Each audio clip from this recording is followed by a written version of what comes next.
स्वाहाने स्वाहा।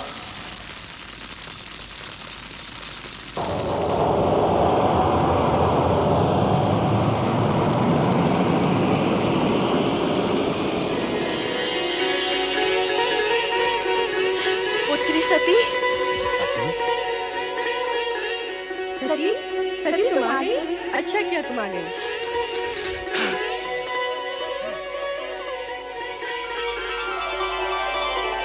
पुत्री सती, पुत्री सती, तुम आ गई। ये तुमने बहुत अच्छा किया।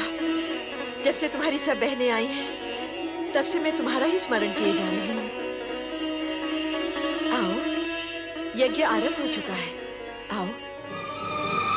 मैं यज्ञ में सम्मिलित होने नहीं, ये पूछने आई हूँ कि मेरे स्वामी शिव शंकर को इस आयोजन के निमित्त आमंत्रित क्यों नहीं किया गया। पुत्री,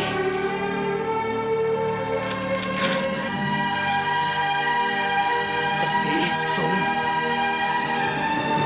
हाँ, मैं शिव की अर्धांगिनी सती हूँ प्रजापति दक्ष। मैं वही सती हूँ जिसने शिव को पति रूप में पाने के लिए आपकी इच्छा के विरुद्ध शिव की आराधना की थी और उनके चरणों में स्थान पाया था। ये सब हम जानते हैं। क्या तुम हमारे यज्ञ में विघ्न डालने के लिए यहाँ आई हो? यज्ञ देवताओं में श्रेष्ठ भगवान शिव शंकर को आमंत्रित न करके आपने पहले ही विघ्न डाल दिया है पिताश्री। तो फिर आप ये झूठा दोषारोपण मुझ पर क्यों कर रहे हैं? हमने जानबूझकर तुम्हें और तुम्हारे उस भूतनाथ पति को निमंत्रित नहीं किया था ताकि तुम अपनी अनुचित चेष्टाओं से इस यज्ञ के पवित्र वातावरण को अपवित्र न कर सको। हम पूछते हैं कि जब हमने तुम्हें बुलाया ही नहीं था तो तुम अपना अपमान कराने यहाँ क्यों चली आई हो? मैं आपसे उस अपमान के बारे में पूछने आई हूँ जो आपने मेरे स्वामी को नहीं बुलाकर किया है।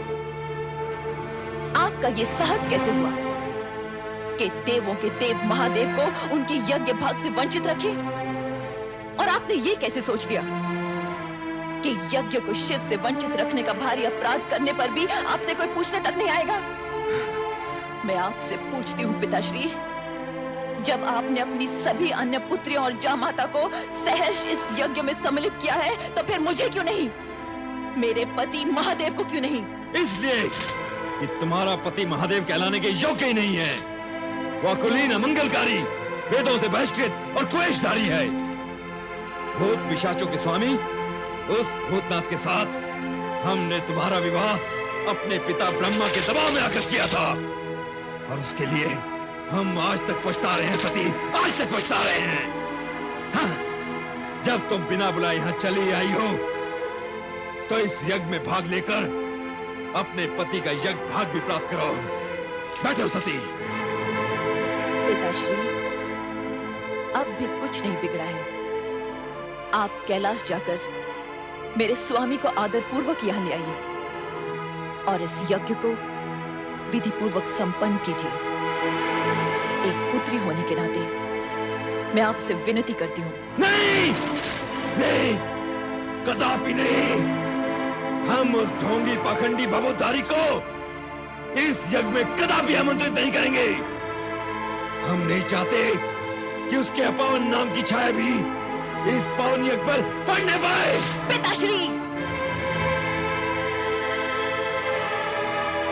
परम पावन शिव को अपवन कहकर अपने आप को अपवन ना कीजिए। आप जैसे शिव द्वेषी को शिव निंदा करते हुए देखकर मुझे आपकी पुत्री होने पर लज्जा होने लगी है। हे विधाता, आपने मुझे ऐसे पिता की पुत्री क्यों बनाया जो सर्वोत्कृष्ट परमात्मा शिव की स्तुति करने के बदले उनकी निंदा कर रहा हो? सती, बंद करो ये नाटक। अभी तुमने अपने पति के दोषों का बखान सुना ही कहां है? यदि मैं तुम्हारे उस कर्महीन पति के दोषों को गिनाने लगूंगा तो समस्त ब्रह्मांड की गिनती भी कम पड़ जाएगी।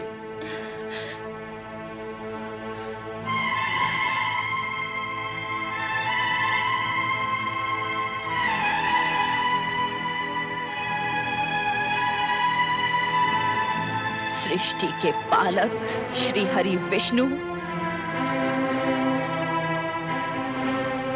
सृष्टि के रचनाकार परम पिता ब्रह्मा, क्या आप शिव निंदा सुनने के लिए इस यज्ञ में सम्मिलित हुए? जिन सदा शिव की कृपा दृष्टि पाने के लिए आप उनकी स्तुति करते करते नहीं थकते, उन्हीं शिव की निंदा सुनते हुए आप मूर्ति के सम्मान निश्चेष्ट बैठे? क्या आपके प्राण सद्बुद्ध खो बैठे? क्या आपकी अंतरात्मा मर चुकी है? महाराज दक्ष, शिव पत्नी सती इस यज्ञ के वातावरण को दूषित कर रही है। इसे रोकिए और यज्ञ से बहिष्कृत कीजिए। जो व्यक्ति स्वयं यजमान दक्ष प्रजापति का सरासर अपमान कर रहा हो, वो यज्ञ में रहने के योग्य नहीं है, भले ही वो आपकी पुत्री ही क्यों न हो। सती, इसी समय चली जाओ यहाँ से। मैं इस यज्ञ से तब तक नहीं जाऊंगी जब तक आप और इस यज्ञ में सम्मिलित होने वाले सभी लोग शिव की अवज्ञा के प्रति खेद व्यक्त नहीं करते। मैं यहां से तब ही जाऊंगी जब आप सब शिव से क्षमा मांगेंगे। मैं यहाँ शिव के अपमान का परिमार्जन करने आई हूँ, आपके कहने से चले जाने के लिए नहीं। सती, तुम यज्ञ का अमूल्य समय व्यर्थ ही नष्ट कर रही हो। हम तुमसे कितनी बार कह चुके हैं कि तुम्हारे पति वेद विरोधी, अमंगलकारी और अपावन है, इसलिए हमने उसे इस यज्ञ से बहिष्कृत कर दिया है। एक ही बात को बार बार दोहराकर हमारे क्रोध की अग्नि को प्रज्वलित न करो। या तो चुपचाप यज्ञ में भाग लो, अन्यथा चले जाओ यहाँ से, चले जाओ।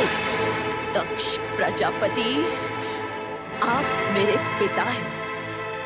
तनिक इतना तो सोचिए कि अपने पति के अपमान का परिमार्जन न कर पाने पर आपकी ये पुत्री शिव को क्या मुंह दिखाएगी? क्या मैं कैलाश लौटकर शिव से ये कहूंगी कि मैं आपकी निंदा सुनने वहां गई थी? शिव निंदा सुनने वाला भी शिव निंदा करने के समान नरक का पात्र होता है। तो जहां जाना है चली जाओ, तुम्हें रोका किसने है? किंतु एक बात अच्छी तरह समझ लो सती, जिस शिव ने हमारा सरासर अपमान किया है, उसी शिव से अपने अपमान का प्रतिशोध लेने के लिए हमने इस महायज्ञ का आयोजन किया है। और सुनना है तो सुनो, अब शिव मेरे लिए सदा सदा के लिए बहिष्कृत है। वो भूतनाथ, शमशान में पड़े रहने वाला घोरी, नंग धड़ंग अवधूत,